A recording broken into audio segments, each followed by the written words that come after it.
I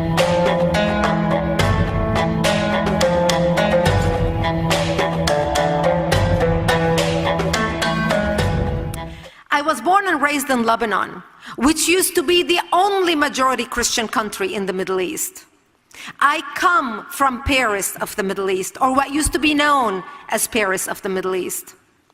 My 9/11 happened to me in 1975, when radical Islamists blew up my home, bringing it down, burying me under the rubble wounded as they shouted, Allahu Akbar. I ended up in a hospital for 2.5 months. And as I laid in a hospital bed, hooked up to IVs in both arms, going from one surgery to another, I would ask my parents, why did they do this to us? And my father would tell me, they hate us because they consider us infidels, because we are Christians.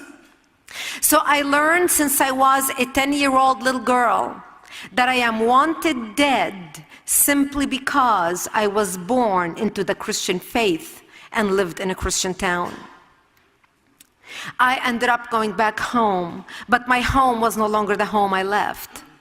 I ended up living in a bomb shelter underground with no electricity, no water, and very little food in an 8-by-10 room, robbed of my life. I lived in that bomb shelter from the age of 10 till the age of 17, robbed of my youth, fighting to survive. The Islamists surrounded us to slaughter us, to take over our town. We had very little food to eat. In order to get some food, we would crawl out under the bombs and dig out dandelions and different vegetation that grew around our bomb shelter because it was the only greenery we had to eat. To get some water, we would crawl to a nearby spring, surrounded by snipers shooting at us, and we would crawl in a ditch, and what used to take a 5-minute walk would take us hours crawling because snipers were shooting at us. And every time we left our bomb shelter, we said our last goodbyes because we did not know whether or not we're going to come back alive or dead. This became my existence. We heard stories of what was happening to Christians all over the country at the time. How Muslims were walking into Christian cities and slaughtering the Christians, crucifying the Christians. And as we huddled underground waiting for the world to wake up and protect us, my father would say, America's gonna come and save the Christians in Lebanon. Australia's gonna come, all these big Christian countries. England's gonna come, France is gonna come. And we waited and we waited and we waited, and the world forgot about us. I remember 3 years into our ordeal, we had one of our Christian friends stop by, one of our Christian militia, and he said to me, Brigitte, we heard a lot of chatter on the radios, and we know we're going to be attacked tonight.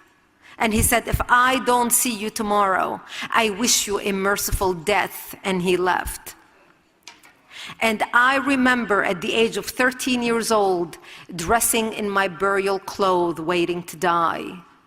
I remember putting on my Easter dress, my Sunday best, because I wanted to look pretty when I am dead, knowing that when they come to slaughter me, there would be no one to bury me. And I sobbed as my mother combed my long black hair down to my hips and tied a white ribbon in my hair that matched the white daisies in my blue dress, as I sobbed, begging her, I don't want to die, I'm only 13 years old. And there was nothing my mother could say to me. And we sat in the corner of our bomb shelter. We had a ceasefire for 2 hours. And my father opened up his Bible and he started praying. We held hands and he started praying, I shall walk into the valley of death and fear no evil, for thou art with me. And my parents said to me, when they come to slaughter us tonight, we will create a distraction. We just want you to run towards the Israeli border and never look back. You see, we lived 5 kilometers from the Israeli border. And my parents said, we lived a long life. We are old people. You are a young child. We want you to run away. You see, my parents were married for 22 years before they were able to have any children. My mother was 55 years old and my father was 60 when I was born. Yes, God works miracles. I'm a testimony. Don't let that white hair fool you. Thank God I did not have to make that decision that night, because that's the night when Israel came in physically into Lebanon and established the security zone and pushed away the Islamists and the Palestinians away from our town and set up artillery bases on the hills surrounding our towns so the Islamists will not be able to get into our town and slaughter us. And this is how we ended up living for another 5 years until 1982, when Israel invaded Lebanon, working with the Christians, trying to help the Christians take back their democracy and helping them expel the radical Islamic element out of the country. At that time, they kicked out Yasser Arafat and his cronies all the way out of Beirut and into Tunisia. And that's how we came out of the bomb shelter and back to rebuilding our lives. I ended up moving to Israel in 1984 and becoming a news anchor for World News in the Middle East, covering world events and reporting on world events. And as I read the news night after night, and this was in the 80s, from 1984 to 1989, when we really started seeing a rise of global Islamic terrorism around the world. As I read the news, I started realizing there was a pattern developing. Because no matter where the terrorist activity took place, no matter what continent, the name of the perpetrators were always Muslims. Ahmed, Muhammad, Hussein, Ali. The name of the victims were always Christians, Westerners, Christians and Jews. Terry Waite, Terry Anderson, Colonel Higgins, the Achille Lauro, the TWA flight, the Panam flight. I can go on and on. As a matter of fact, in my first book titled Because They Hate, I list pages upon pages of all the terrorist attacks that have been perpetrated against America, where America hit the snooze button and went back to sleep. And I started realizing what I used to think was a regional problem between a majority Muslim Middle East trying to either kill or expel the minority Christians and Jews had become a worldwide problem. But the world was not paying attention. The world did not connect the dots. The world lacked imagination. And isn't this exactly what the 9/11 Commission report said to us? We lacked imagination. It's not that we did not know that Al-Qaeda wants to attack the United States. After all, they attacked us the first time in 1993 with the bombing of the World Trade Center. They attacked the Kubar Towers in 1995. They attacked our embassies in Kenya and Tanzania in 1997. They attacked the USS Cole in 2000. And then they were so confident that we were so apathetic and so asleep that they came back and re-attacked the World Trade Center the second time in 2001. We lacked imagination. But right now, in 2015, we cannot say we lack imagination. After all, we have never been faced with an enemy that tells us exactly how they feel about us. They don't beat around the bush. They don't have a hidden agenda. They not only tell us how much they hate us, they write articles about it, they sing songs about it, they issue press releases about it, they even issue video releases about it and send it to Al Jazeera to air worldwide. We cannot bury our head in the sand and pretend the problem does not exist. Amen.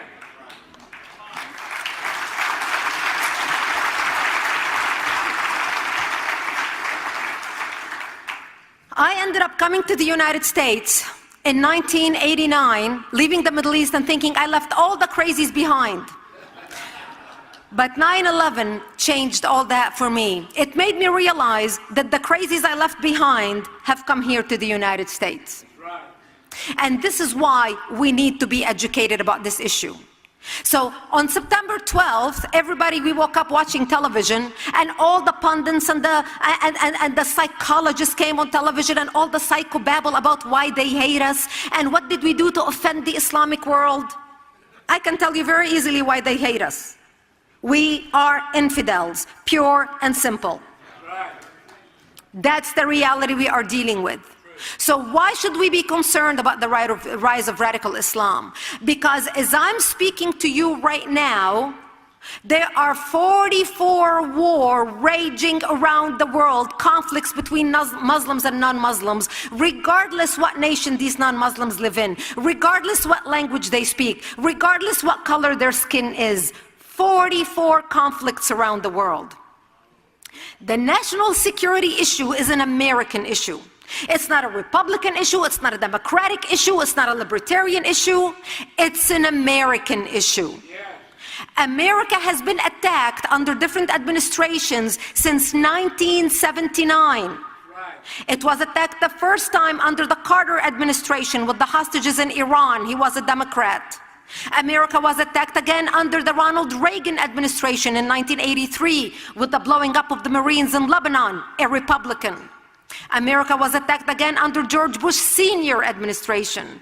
America was attacked again under the Clinton administration, a Democrat, with the blowing up of the World Trade Center the first time in 1993 when they tried to attack the World Trade Center.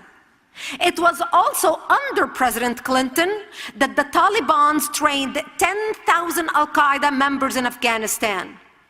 Now, these people were not being trained for entertainment. They were being trained to attack the United States of America. And then, of course, we were attacked again under George Bush Jr. in 2001. And people thought if we just get rid of George Bush and elect President Obama, all our sins are going to be forgiven. You can tell that has not happened yet. As a matter of fact, we not only are in a worse situation now, but we have arrested in the first 4 years of the Obama administration, only in the first 4, 226 homegrown terrorists, 186 of them are Muslims.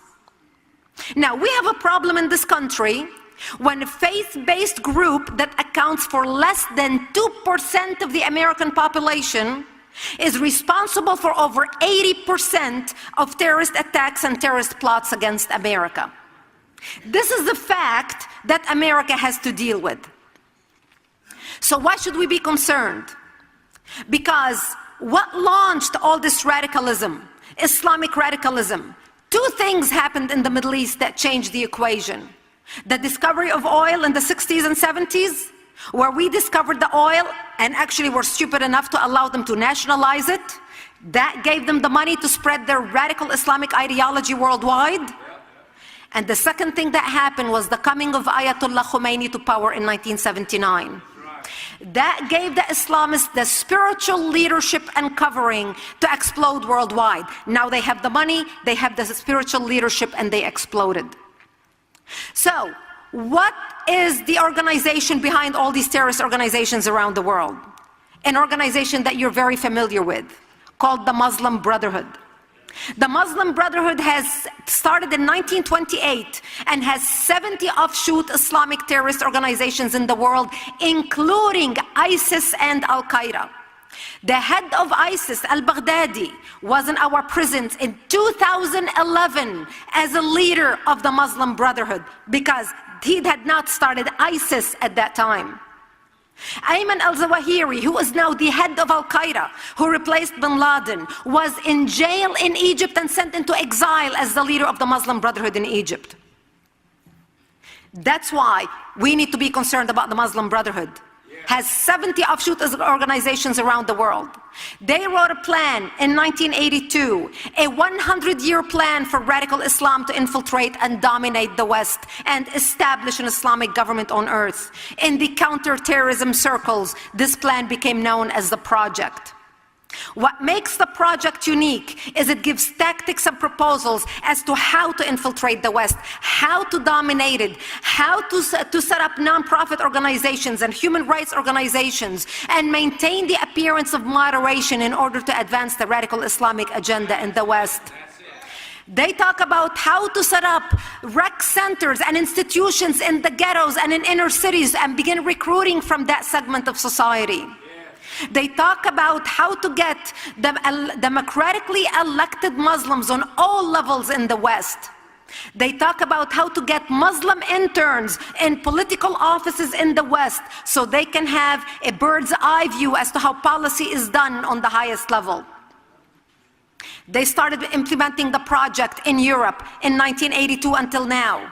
In the last 30 years, we have seen Europe morph from Europe to Eurabia. Today, they are starting the same thing in the United States.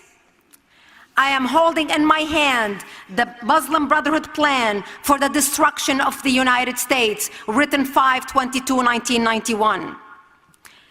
The title of the plan is مذكرة تفسيرية للهدف الاستراتيجي العام للجماعة في أمريكا الشمالية. You all got that? There will be a quiz. It is titled the Muslim Brotherhood, an explanatory memorandum for the general strategic goal for the group, the Muslim Brotherhood in North America, written 5/22/1991. This plan was presented as evidence in the Holy Land Foundation trial, the largest terrorism trial ever in the history of the United States, where our government handed down, hello my best friend, where our government handed down 108 guilty verdicts for Muslim Americans and Muslim American organizations raising money to support terrorist organizations in the Middle East to the tune of millions. And I'm just going to read you a paragraph of this plan, so it'll give you an idea of what I'm talking about. They talk about the settlement in the United States. Understanding the role of the Muslim Brother in North America. The process of settlement is a civilization jihadist process with all the word means. The Ikhwan, which is the Arabic word for brothers, must understand that their work in America is a kind of grand jihad in eliminating and destroying the Western civilization from within and sabotaging its miserable house by their hands and the hands of the believers so that it is eliminated and Allah's religion is made victorious over all other religions. Is this clear? They don't mince words, do they? But the most important page of this document is the last page. Because in the last page, they list 29 front Islamic organizations set up in the United States with the specific goal of sabotaging America from within and destroying America by our own hands. And I'm just going to name a few. Number one on the list is ISNA, Islamic Society of North America. And if you're familiar with ISNA, it's because they are now advisors to President Obama about Middle East policy. So we not only have the fox watching the hen house, we have the fox inside the White House dictating policy in the ear of the president. Number two on the list is the MSA, the Muslim Student Association. The Muslim Student Association has more chapters on American college campuses than the Democrats and the Republicans combined. Number 8 on the list is NATE, the North American Islamic Trust. The North American Islamic Trust owns the deed to over 90% of American mosques in the United States. That is a problem. Now, what makes this very important, and I'm going to focus in the last 5 minutes on education, is to show you how they set up every organizations in this plan to destroy America, focusing on every sector of our society. Organizations focused on publishing, organization focused on media, organization focused on education, with the strict purpose of doing sabotage to America from within. And I'm not talking military. We know that ISIS and Al-Qaeda and all the others want to attack the United States and do damage to the United States. As a matter of fact, we in the United States have 150 terrorist organizations right now operating in America. 5 of them are operating right here in the District of Columbia. And our government, and these are the ones we know about. But I'm going to focus on the education real quickly because I want to show you how they wanted to change our country from within.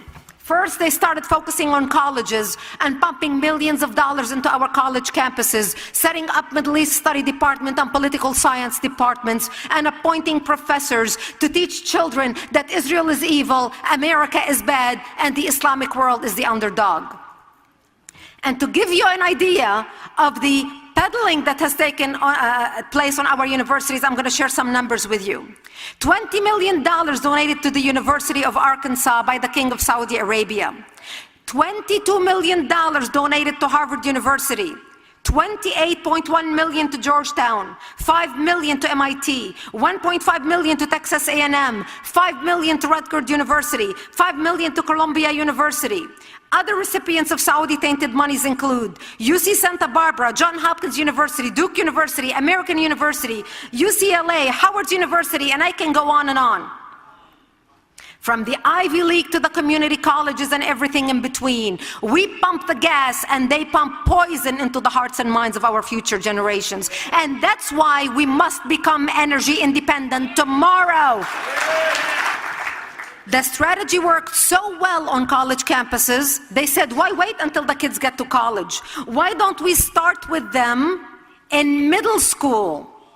And so they introduced the Islam Project. The Islam Project introduced a course where they teach students Islam for 3 weeks, how to adopt Islamic names, memorize and recite the Quran, and go to a mosque on a field trip.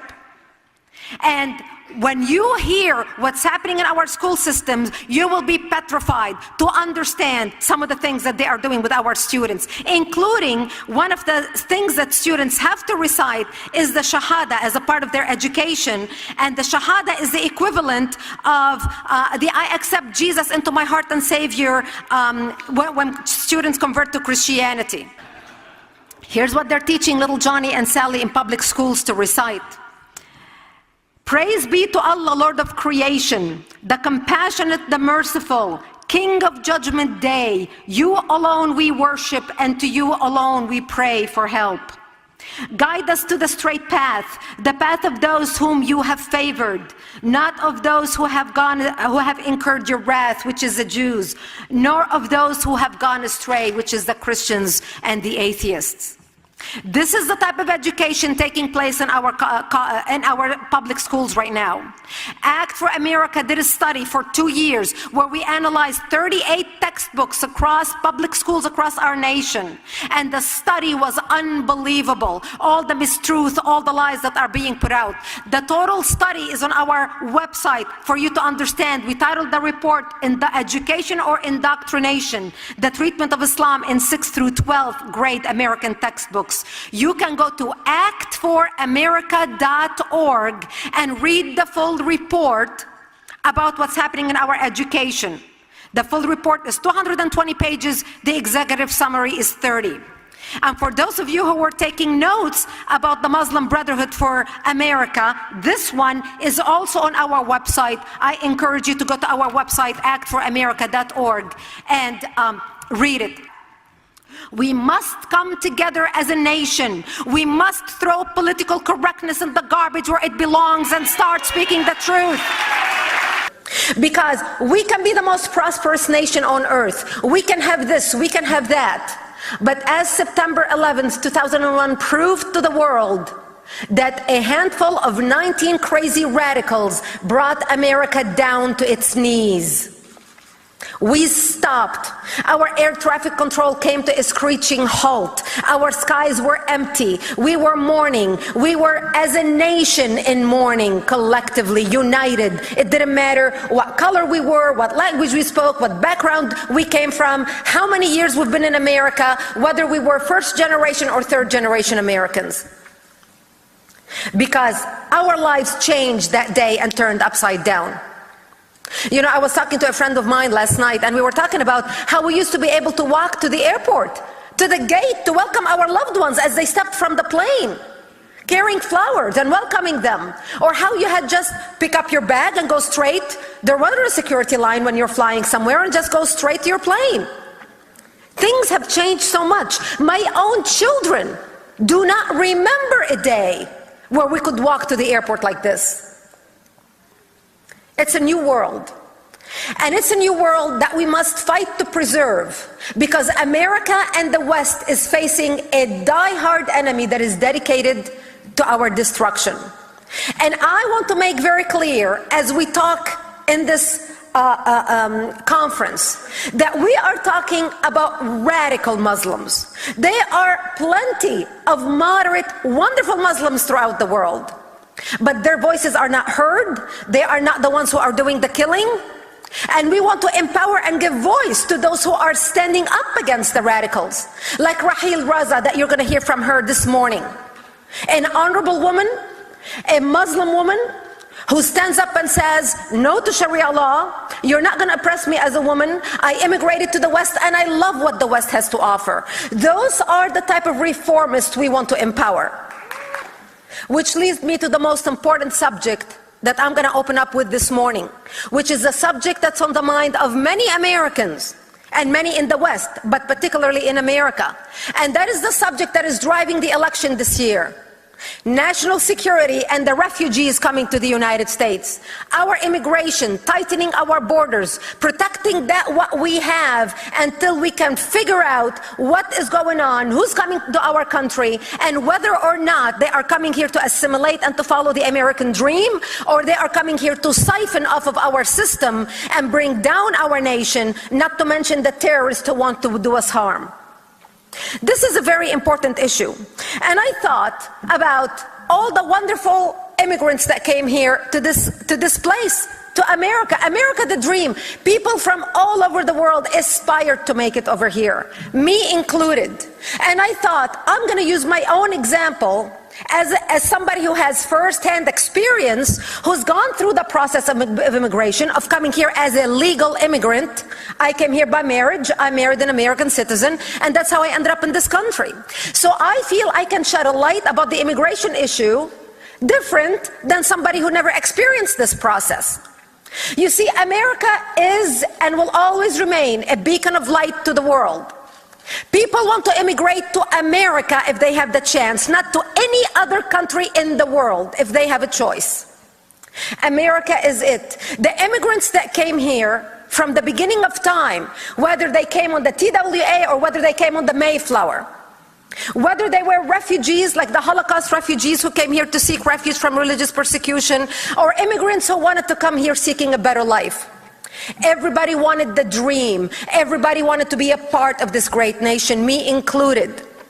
The early immigrants that came here, including me, who came here 27 years ago, when I came here, I wanted so much to be an American. As a matter of fact, I wanted so much to be an American because I used to watch television as I was a teenager sitting in a bomb shelter, underground in a 7x10 room, 8 feet underground. And we would watch television on a black and white battery, on a black and white television operated on a car battery because we didn't have electricity.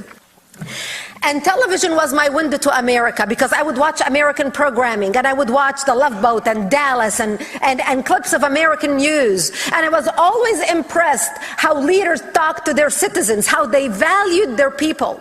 I was always impressed at the opportunity of America, at the freedom in America, at the possibilities in America. Somehow I ended up with an American flag that I put under my pillow, one of those little small flags, and I cannot recall how I got that flag. But I remember that flag being with me in my bomb shelter. I was around 13, 14 years old at the time.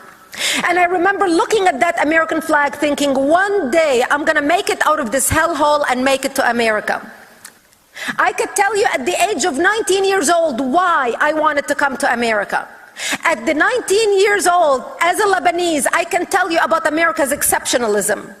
What are the possibilities in America? I remember sitting with my father watching the Apollo going up to the moon and the American flag being planted and me saying, wow, look at these people. It's amazing. They're so smart. They're so special. They can do amazing things. I want to be a part of this movement. I want to be a part of this incredible, charismatic, spiritual awakening of the world, awakening of the individual, awakening of the spirit that in many countries in the world it is oppressed, it is crushed, it is walked on.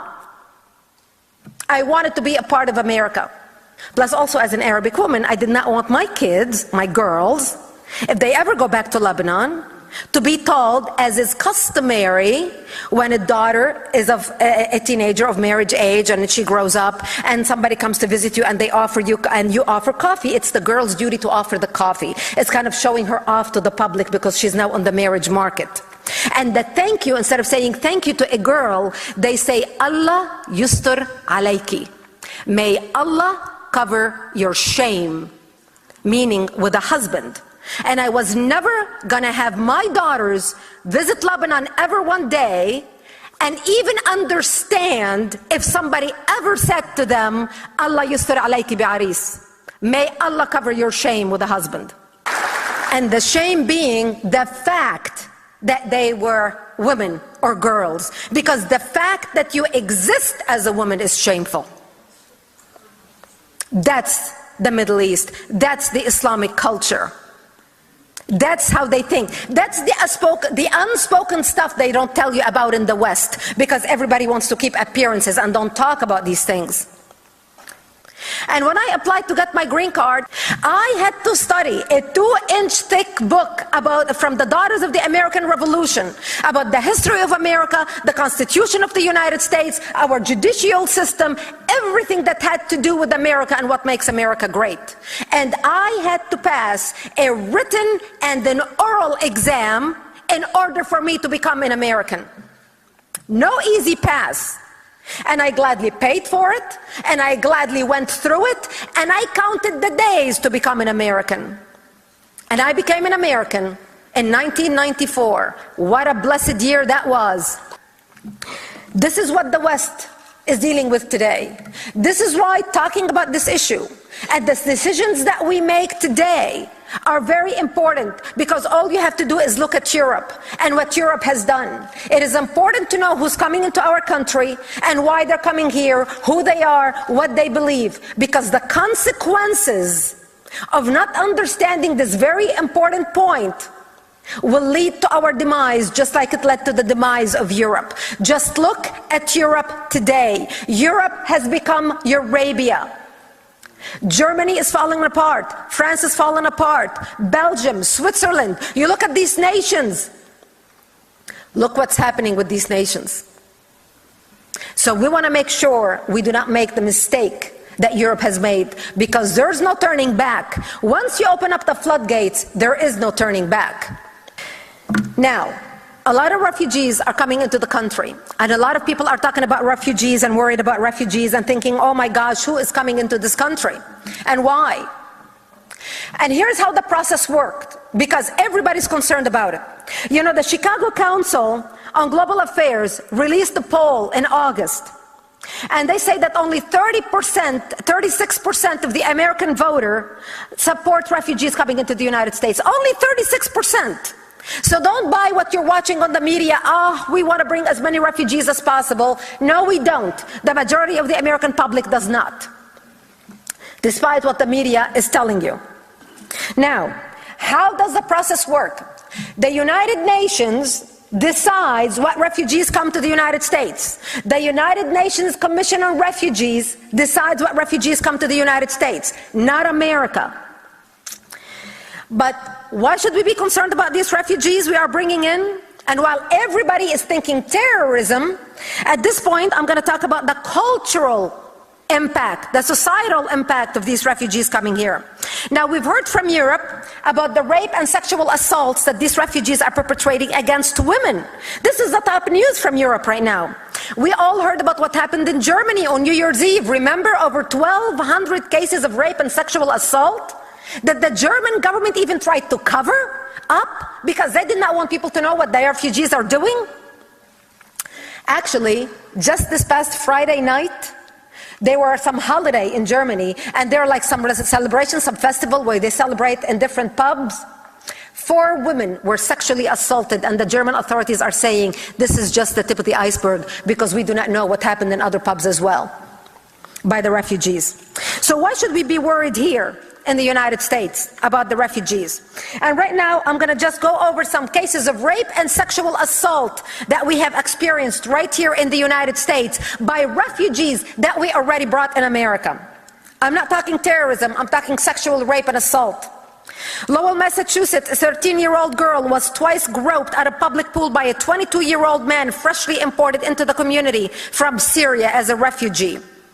Twin Falls, Idaho, a 5-year-old girl was raped by 3 Iraqi and Sudanese boys who were imported less than 2 years prior.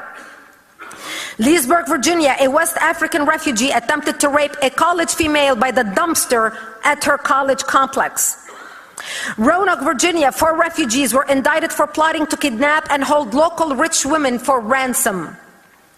Utah, a Burmese Muslim in the United States for 1 month brutally murdered a 7-year-old Christian girl. El Cajon, California, a Muslim man performed an honor killing on his wife and blamed it on Islamophobia. Mapleton, North Dakota, a Somali refugee beat and raped a North Dakota woman while chanting Allahu Akbar. This is the type of difference of values. This is the pattern of disrespect that these refugees are showing to our women and children in our society. This is their detesting our Western values and everything we hold dear. And here I'm going to use an example about the Burmese we are importing to our country. Now, a lot of people are thinking Syrian refugees. A lot of people are not paying attention to the Burmese, for example. But I'm going to talk about the Burmese refugees, not Syrians, to show you the difference between the value and the cultural system of these refugees that they are coming from. I mentioned the case in Salt Lake City where the Muslim Burmese brutally raped and killed a 70-year-old girl. The examiner said she died in excruciating pain because of the rape. Shame on the mainstream media who never uttered a word about it. Only in Utah. And the reason why I bring this Burmese example is because last week a Burmese refugee in Australia was sentenced to jail for viciously raping a 10-year-old little boy. The convicted Muslim man said it was culturally acceptable in his society to rape children where he came from in Burma. They do not look at it as rape, and we see this pattern in using children all over the Middle East, all over Islamic societies. What is the world's most dangerous ideology? In the first part of the 20th century, the answer was fascism. First manifest in Italy in the 1920s, and then in Nazi Germany and in Imperial Japan. It took a world war and 50 million dead to stamp it out. In the second half of the 20th century, the answer was communism. Between the Soviet Union, Mao's China, and their client states, at least 100 million people were killed in its wake. Today, the answer is Islamism, a radical and often violent form of Islam. Like fascism and communism, Islamism is totalitarian in nature. The state controls everything. Also, like fascism and communism, Islamism is inherently expansionist. It always seeks to get bigger, cross borders, and bring as many peoples as possible under its control. And like fascism and communism, many of Islamism's adherents are prepared to kill to achieve its aims.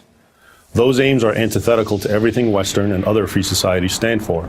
Free speech, free enterprise, freedom to practice or not to practice any religion, freedom of assembly, a free press, and, of course, fundamental human and civil rights for all their citizens.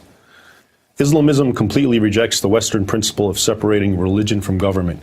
In its view, governments are legitimate only if they rule according to religious law, in Islamism's case, Sharia, Islam's extensive body of sacred laws. Sharia is based on the teachings of the Quran and the Sunnah. The Quran is believed to be the literal words of Allah as revealed to his prophet Muhammad in the 7th century, and the Sunnah consists of the words and deeds attributed to Muhammad. Islamists interpret Sharia to hold that anyone born Muslim must remain Muslim and face execution if they convert to any other religion, that adulterers must be stoned to death, that anyone who insults Islam or Muhammad must either be severely whipped or executed, and that thieves should have a limb cut off. In addition, Islamists condone polygamy and child marriage.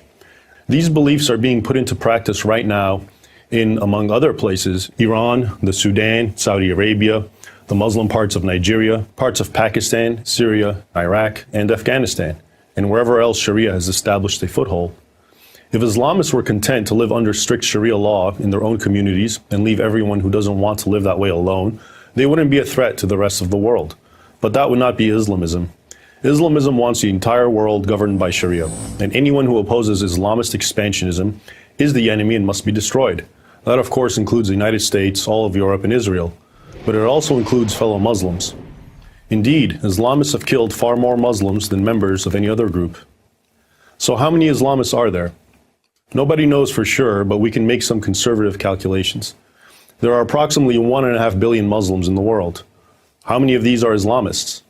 A 2013 Pew Research poll offers some clues. 86% of Muslims in Pakistan, 80% in Egypt, and 65% in Jordan support the stoning of adulterers. 79% in Afghanistan, 62% of Palestinians, and 58% in Malaysia, considered a moderate Muslim country, support the death penalty for Muslims who convert from Islam. If only 10% of the world's Muslims are Islamists, and the percentage is likely higher, that's 150 million people. Among these, how many are willing to take violent action to enforce their Islamism? Here we're talking about Al-Qaeda, the Islamic State, the Taliban, Hamas, Hezbollah, Boko Haram, Al-Shabaab, and other groups that send suicide bombers into markets, explode car bombs at funerals, throw acid in the faces of girls who attend school, murder sisters or daughters who defy the will of a brother or father, or who fly hijacked airplanes into buildings. This is a very hard number to pin down. So let's again be cautious and say the figure is only 2% of that 150 million. That's still 3 million people, 3 million potential terrorists organized by a common ideology and supported by many more. The good news is that hundreds of millions of Muslims are not radical Islamists. Just to cite one example, the Islamist Muslim Brotherhood governed Egypt for 1 year in 2012. But enough Egyptians were so outraged by the Brotherhood's harsh imposition of Sharia law that they staged perhaps the largest demonstrations in human history against the Muslim Brotherhood and brought that government down. Since the beginning of the 20th century, every generation has been confronted with a lethal threat to freedom and fundamental human rights. Free people defeated the last two totalitarian threats, fascism and communism. If we want to preserve freedom, we, non-Muslims and Muslims alike, will have to defeat the threat of our time, Islamism. I'm Raymond Ibrahim, author of the Al-Qaeda Reader for Prager University. Can you name this country? It is the 5th largest democracy in the world. It has nuclear weapons and is home to millions of religious extremists. It is both a leading fighter against and a major supporter of terrorism. The answer, of course, is Pakistan. Its unique makeup poses a question that should preoccupy everyone. Can two diametrically opposed forms of society, a free one and one based on religious Sharia Islamic law, exist in one nation? A very disturbing true story gives us a possible answer. On January 4, 2011, Salman Taseer, the former governor of Punjab, the nation's most populous province, had lunch with a friend in Kosar Market, an upscale international series of stores and restaurants. I lived only a few blocks away at the time. Throughout his career, Taseer was outspoken in his belief that freedom, democracy, and pluralism were inseparable, and that all religious minorities should be protected. Such ideas, however, are anathema to extremists. As a consequence, over the years, Taseer had received numerous personal death threats. I knew him, I interviewed him, I spent time with him. He showed extraordinary courage by refusing to be silenced. After lunch, the governor left with his aides and his bodyguards and headed toward his car. A small crowd had gathered, and Taseer waved to them as his driver opened up the rear door. Without warning, a member of Taseer's own security detail stepped forward and opened fire with a machine gun, not more than 10 feet away. Salman Taseer was struck with 26 rounds, and he died where he fell. This is how extremists deal with those whom they consider to be a threat. They kill them. But our story doesn't end there. When the assassin Mumtaz Qadri entered the criminal courtroom in Islamabad, he was met by cheering crowds who showered him with flowers. The cheering crowds believed that Taseer had deserved to die.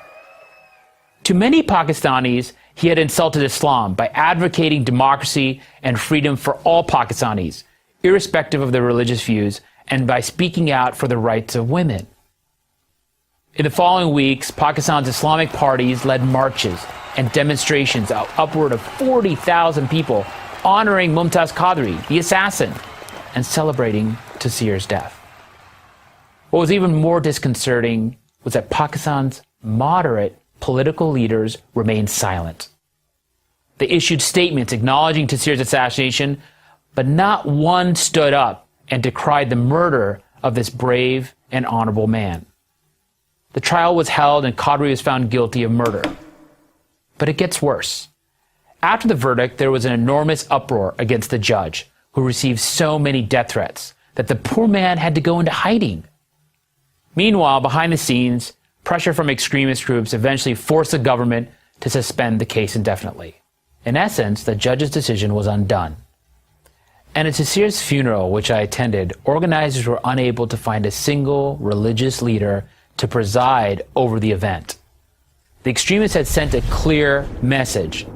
Anyone who opposes them could be targeted for death anywhere and at any time. Stories like this are not uncommon in Pakistan. Despite Western hopes, democracy does not necessarily moderate Islamist party platforms and ideologies. On the contrary, Islamists can become even more extreme in democratic settings, at least in the short term. Here's why. Islamist parties are not monolithic. They are diverse and must compete hardest against one another for political power. To increase their appeal to the electorate, each party claims to most authentically represent their religion. This can lead to murder, as the case of Salman Taseer demonstrates. Ironically, however, this competition among the Islamists is a sort of a blessing. It prevents a unified Islamist front that would make theocracy possible. Democracy survives in Pakistan, in other words, because the Islamists split the vote. This split buys the forces of democracy some time. But in order for democracy in Pakistan to prevail, the moderates, and that still means the overwhelming majority of Pakistanis, must show the kind of courage that Salman Taseer did. They must stand up to the Islamists and hold the country together until the flames of religious extremism die out. Right now, the numbers still strongly favor those Pakistanis who believe in Western ideas of pluralism. Hopefully, those numbers will grow as the inevitable moral and economic failure of extremism becomes clear. Very hopefully. Because if the extremists prevail, the world's fifth largest democracy will become the world's largest terror state. What drives someone to become a religious extremist, even to the point of becoming a suicide bomber? Like most people, I assume that there were two overriding answers: poverty and ignorance. The poverty line goes like this: grinding poverty from which there appears to be no escape fosters seething resentment against those who have more. If your choice is to die a martyr or die a beggar, martyrdom is the clear winner. The ignorance lines goes like this: the poor have no chance to get a decent education and thus are susceptible to easy manipulation. Clever people play on their prejudices and superstitions. Once the extremist gets this ignorant, poor person in his grasp, indoctrination is easy. Since there's plenty of poverty and plenty of ignorance around the world, that's a lot of people to draw from. This is how the source of terrorism is explained. Then I went to Pakistan and actually lived in the world from which extremists recruit, and I found something much different than I expected. Poverty had little to do with who became an extremist. Lack of education even less. Many of those that I met who subscribe to religious extremism and are prepared to murder and die for their cause are from the middle class, and many had a university education. These are not poor people, and these are not uneducated people. They are well-fed and well-read. So if poverty and ignorance don't drive people to extremism, what does? One is a desire for meaning and for order. Places like Pakistan are submerged in chaos and corruption. Islamists promise clear-cut solutions to every problem. Here's how things will change if you follow these rules, and only these rules. Another is a desire for change. The old corrupt order, the narrative goes, must be overthrown, and that can only happen through violent action. Again, it is Islamists that step in with a promise to create a new form of government. Then throw in a strong sense of victimhood. We are not responsible for the sorry state of our country. Others have brought us down, and you have a toxic brew that many willingly imbibe. These, of course, are the same easy answers that tyrants and demagogues, from Lenin to Mussolini to Hitler to bin Laden, have always offered their followers. I saw this played out one day while living in Pakistan. After one of the many assassinations of a major figure there, I was sitting with two middle-class parents. The father owned a small business, and the mother was a nurse. They had given their son a good life. He wanted for nothing. They told me that during dinner with the family a few days earlier, their son noted how the person who was murdered deserved to die. Why? Because he had spoken out on behalf of religious minorities. They were shocked. How could their son, who'd been educated and well-raised, think that? This story is all too typical. So what to do about this extremism? The first step is to get off this false narrative that this is first and foremost a poverty or education issue. The second is to take on the narrative of the extremist groups. They promise a better way, but what in fact do they deliver?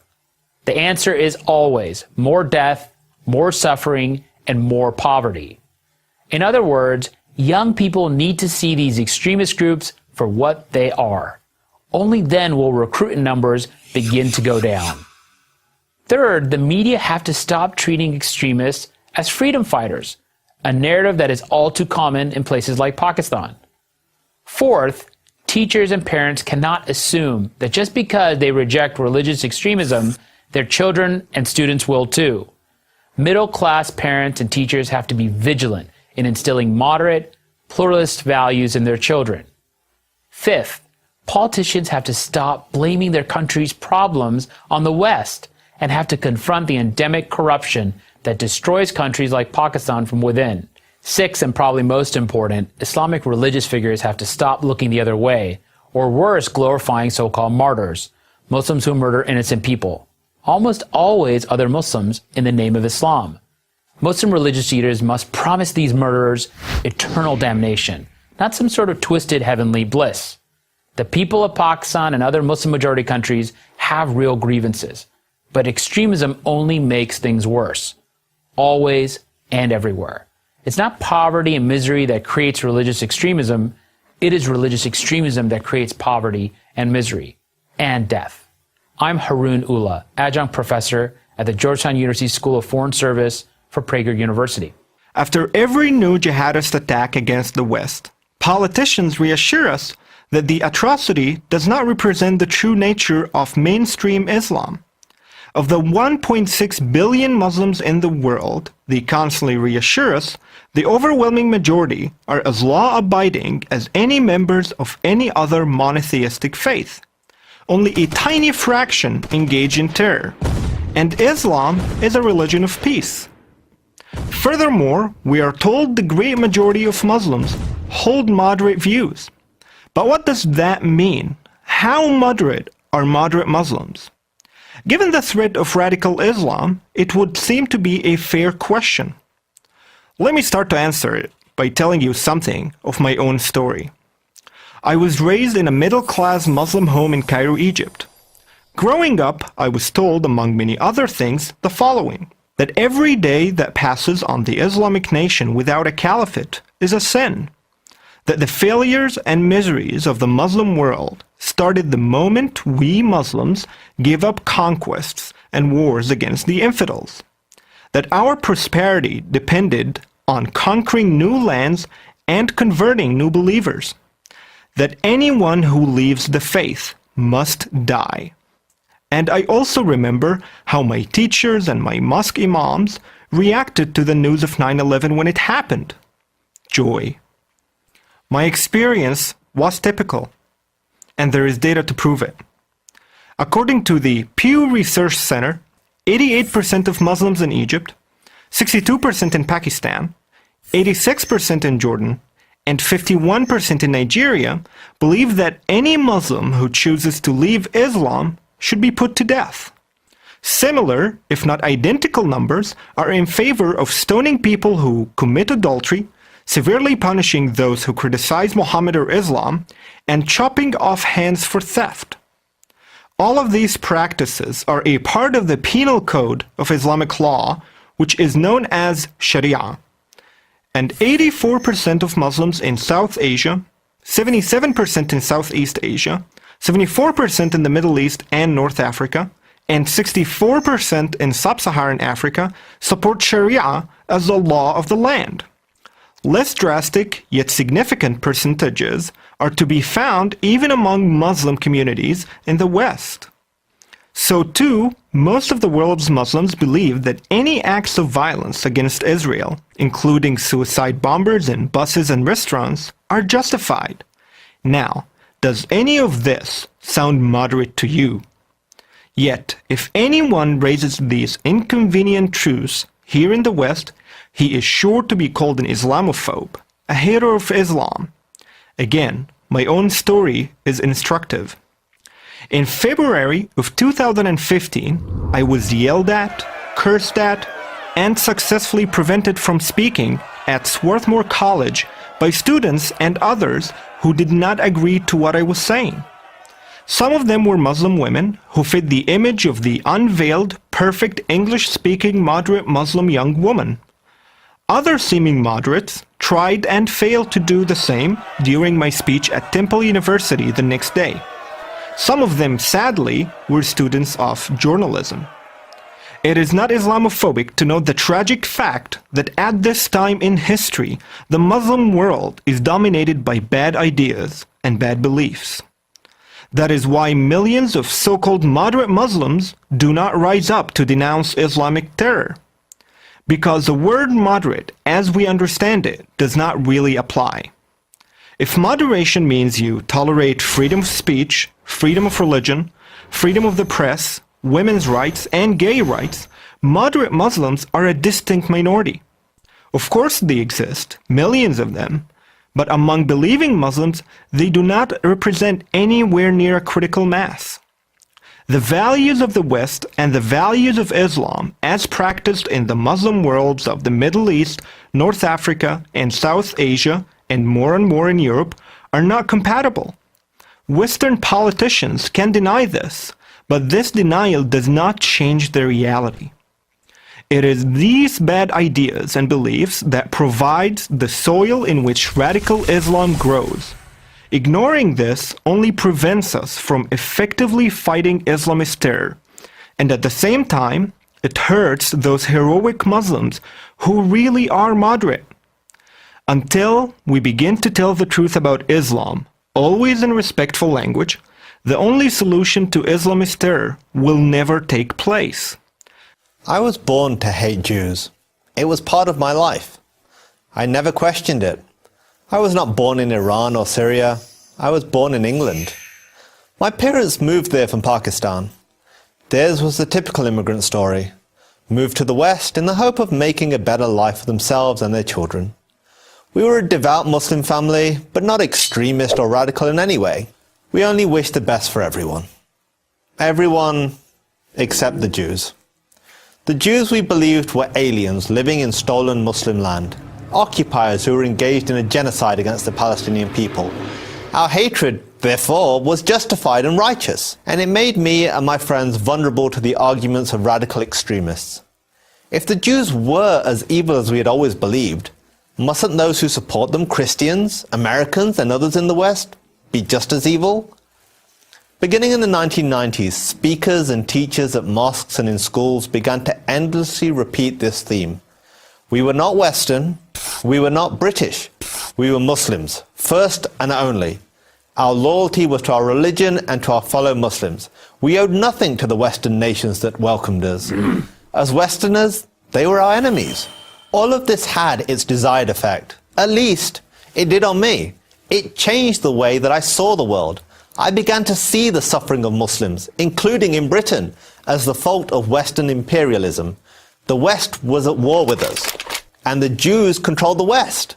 My experience at university in Britain only enhanced my increasingly radical beliefs. Hating Israel was a badge of honor. Stage an anti-Israel, pro-Palestinian rally, and you were sure to draw a large, approving crowd. While at university, I decided the protests and propaganda against Israel were not enough. True jihad demanded violence. So I made plans to join the real fight. I would leave college and join a terrorist training camp in Pakistan. But fortunately for me, fate intervened. In a bookstore. I came across a book called The Case for Israel by Harvard law professor Alan Dershowitz. The Case for Israel? What case could there be? The title itself made me furious, and I began to read the pages almost as an act of defiance. How ill-informed, how stupid could this guy be to defend the indefensible? Well, he was a Jew. That had to be the answer. Still, I read. And what I read challenged all of my dogmas about Israel and the Jews. I read that it wasn't Israel that created the Palestinian refugee crisis. It was the Arab countries, the United Nations, and the corrupt Palestinian leadership. I read that Jews didn't exploit the Holocaust to create the State of Israel. The movement to create a modern Jewish state dated back to the 19th century, and ultimately to the beginnings of the Jewish people almost 4,000 years ago. And I read that Israel is not engaged in genocide against the Palestinians. On the contrary, the Palestinian population has actually doubled in just 20 years. All this did was make me angrier. I needed to prove Dershowitz wrong, to see with my own eyes how racist and oppressive Israel really was. So I bought a plane ticket. I would travel to Israel, the home of my enemy. And that's when everything changed. Everything.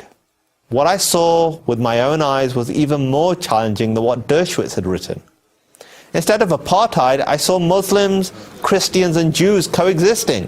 Instead of hate, I saw acceptance and even compassion.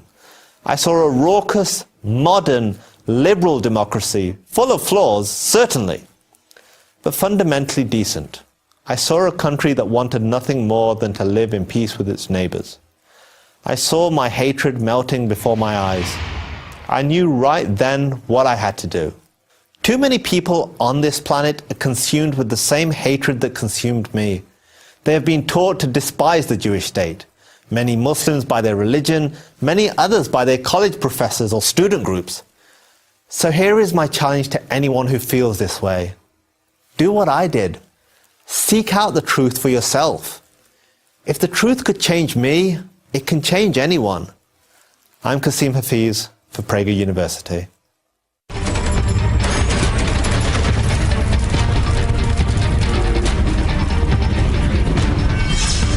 You know, we've been telling you all about France's no-go zones, hundreds of Muslim-controlled areas around Paris that outsiders and cops don't dare to explore. They chose just to give it up.